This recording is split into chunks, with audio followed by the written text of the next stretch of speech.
Hi everyone, সবাই কেমন আছো? আশা করছি ভালোই আছো। আমরাও খুব ভালো আছি। আজ দেখো আমরা এক মন্দিরে গিয়েছিলাম পুজো দিতে। আজ ছিল গুরু পূর্ণিমার দিন গিয়েছিলাম আমরা এক পুজো দিতে। দেখো এখানে আছে একটা মন্দির, সাইডেও আরও অনেক ছোট ছোট মন্দির আছে। এই সাইডে আছে একটা ভোলা বাবার মন্দির এখানে। আর এই সামনেরটা কিসের মন্দির একটু ভাবো, তারপর আমি বলছি। এই যে আমরা যাচ্ছি, প্রথমে আমরা ভোলা বাবার মন্দিরে দর্শন করব, তারপরে এই সামনে এই মন্দিরে যাব। এই যে আমরা চলে এলাম ভোলা বাবা মন্দিরে। এই যে এখানে দর্শন করে নিলাম।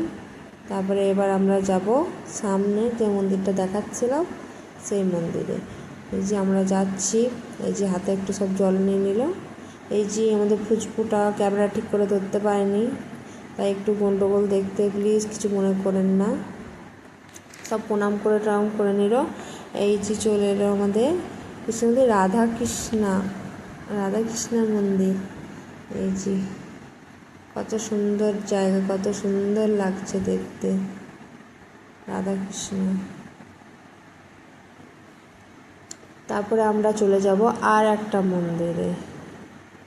এই যে আমরা চলে এলাম আর একটা মন্দিরে। এই মন্দিরটা কোথায় বলো তো, আর কিসের মন্দির এটা বলো তোমরা? এই যে মন্দিরটা কত সুন্দর, কত বড় মন্দির, অনেক বড় মন্দির। কিন্তু এখানে তখন ভোগ চলছিল, সেই জন্য সব বন্ধ আছে। সব ভক্তগণ সব বসে আছে, অনেকক্ষণ ধরে বসে। আমরা প্রায় আধা ঘন্টা টাইম মতো বসেছিলাম, ভোগ চলছিল সেই টাইমে। তাই উনি বলছে যে বসে যাও, সব বসে যাও, এখন টাইম লাগবে একটু। তাই এই যে সব আশেপাশে একটু তাই দেখছিলাম। এখানে আশেপাশে এই যে ছবিগুলো সব দেখছিলাম, সব বসে আছে ভক্তগণ। সবারই হাতে একটা করে ময়ূরপঙ্খ আর একটা করে গোলাপ। এইটা হলো কিসের মন্দির তো বলাই হলো না। এটা হলো খাটু শ্যাম বাবার মন্দির।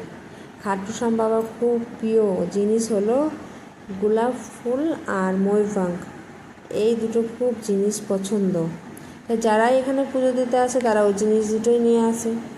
হ্যাঁ, তা এই যে ওই জিনিস সব ময়ূরপঙ্খ নিয়ে সব বসে আছে, অনেক অনেক ভিড় ছিল এখানে। এবার যে ভোগ হয়ে গেল, পর্দা সরিয়ে দিয়েছে, এবার তো দর্শন করে নাও তোমরা সব খাটু শ্যাম বাবা। যে যে আমার ভিডিও দেখছে তাদের সব ভালো রেখো, সুস্থ রেখো, এই চাই। খাটু শ্যাম বাবা সবাই দেখে নাও। এবার খাটু শ্যাম বাবার সাইডে আছে আমাদের গণেশজির একটা মন্দির আছে, তার সাইডে আছে বজরংবলী গণেশজি মন্দির। ওনার সব ভোগ চলছিল তাই বন্ধ ছিল, একে একে সব এই যে চলে এসেছে গণেশজির মন্দির। আর সাইডে যে বজরংবলী মন্দির, ওইটা ভিডিওটা করা হয়নি কারণ প্রচণ্ড ভিড় ছিল, তাই আমি ওদিকে যেতে পারিনি, ভিডিওটা করা হয়নি। আবার যদি কোনো সময় যাই তাহলে অবশ্যই ভিডিও বানিয়ে দেখাবো। এই যে খাটু শ্যাম বাবা পূজা চলছে একটু, তারপরে সবাই এক এক করে পূজা দেবো, তারপরে সব বাড়ি চলে যাব। এই যে এখান থেকে এই যে সব সাইডে আশপাশে কত সুন্দর ডিজাইন করা সব মন্দিরের ওপরে, হাতির সুর দিয়ে পুরো মন্দিরটা শুধু ডিজাইন, খুব সুন্দর লাগছে। প্রচুর ভিড় ছিল, অনেকজন এসেছিল। এই যে গোলাপ ফুল নিয়ে চলে এসেছি আমরা পুজো দেওয়ার জন্য। খাটু শ্যাম বাবা পুজো টুজো দেবো, তাই সব এখন দাঁড়িয়ে আছি, সব ভিড় আছে প্রচুর। একে একে সব পুজো দিয়ে তারপরে সব বাড়ি চলে যাব আমরা। এই যে